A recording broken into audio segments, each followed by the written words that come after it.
for all to read the great conversation Jundu drama has opened with Chief Servant Adama Barrow today, January 25th. I have picked up one piece of that conversation to also elaborate for the attention of Team Barrow and the entire Gambian people. Since Ghana became the first independent African country south of the Sahara in 1957, the bane of African governance and development continues to be the inability to create a robust modern democratic dispensation. Consequently, coups, corruption, poverty and civil war became a major feature of independent Africa until today.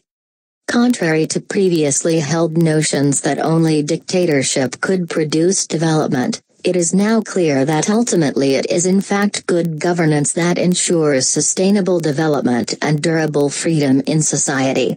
For example, we have seen how the Soviet Union collapsed after building one of the most advanced societies in the world where homelessness and illiteracy were almost eradicated. Yet after 70 years it imploded.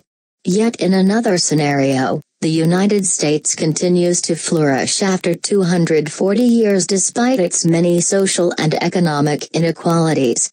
The only explanation for these two scenarios is the lack and the presence respectively of a modern democratic statecraft. For that matter, the issues Njundu raised are of significant importance for the Gambia and Africa. This is why I have identified 4 issues for further elaboration, because I feel what Gambia needs is a modern democratic statecraft.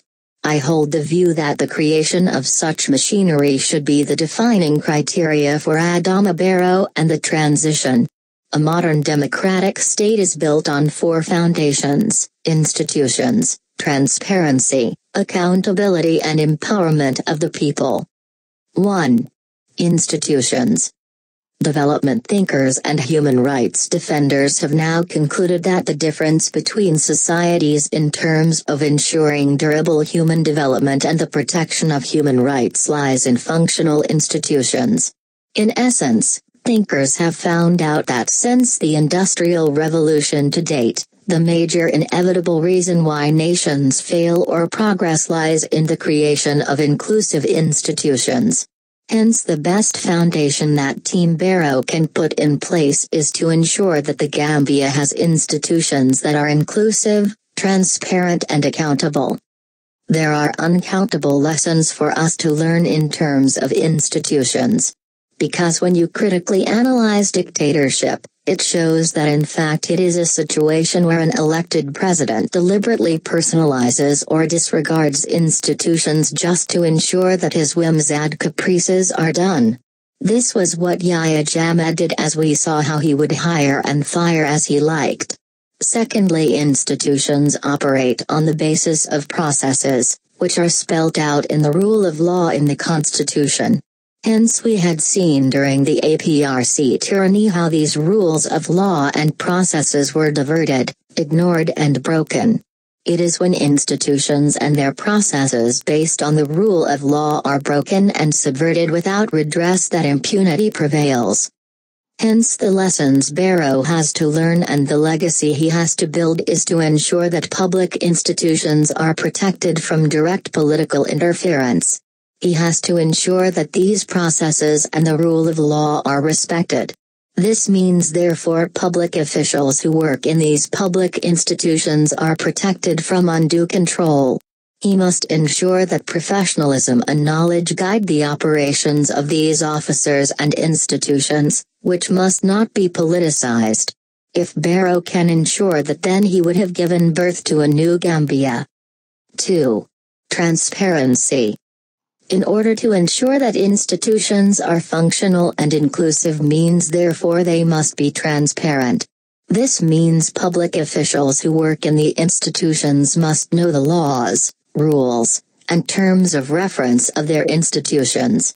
They must know the powers, aims and objectives of these institutions as well as their values, mission and vision. This also means the general public must know the functions and the powers of public officials and institutions so that the people would know how to engage them. In that case, when there is abuse of power or corruption, the public would know and be ready to expose them. Therefore, public institutions must be ready to share information with the general public about what they do in order to enable the public to also play their role in ensuring performance. If people do not know the role and powers of a public institution and officers, then it means the public would not be able to know if that institution is indeed performing their obligations or not. Without such information, it also means the public would not know what to expect from that institution. To do this efficiently, Bureau must ensure that all public institutions have channels through which they will share information about their functions, laws and powers as well as their work. Communication is the heart of transparency, and therefore necessary avenues must be created for that purpose. Thus, public institutions must have communications officers as well as social media platforms, newsletters, and create feedback mechanisms as well as conduct periodic press briefings. This way the public would know what these institutions and officials are doing or not. These public institutions would also get necessary feedback from the public about them. 3. Accountability. The heart of development and human rights protection is accountability. Without accountability, we would not be able to know if public institutions are performing or not.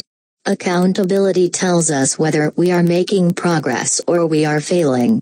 Accountability tells us if there was violation of human rights and redress or not. To enhance accountability, transparency is fundamental. Furthermore, accountability requires the creation of clear methods, tools and processes to ensure performance and justice delivery. Thus, Team Bureau must ensure that a clear system of accountability is in place. Without a robust system of accountability, Bureau could find himself between DK Jawara or Yahya Jammeh or worse. Section 17 of our Constitution already establishes the foundations for accountability. It has identified the foremost accountability institutions as the office of the President, to be followed by the National Assembly and then the courts.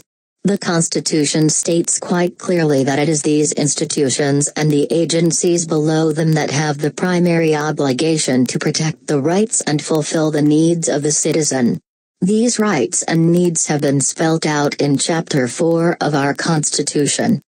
The task facing Bureau, therefore, is to ensure that the necessary mechanisms are put in place to make sure public institutions, especially under the executive, perform those obligations.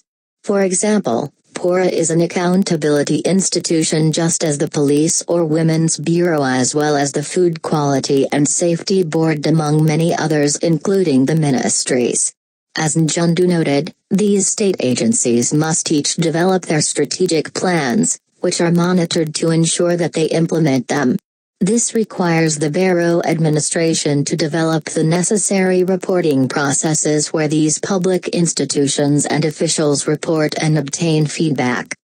The National Assembly must also strengthen its committees, especially the PAC and BEC, to ensure that public institutions report on time thoroughly.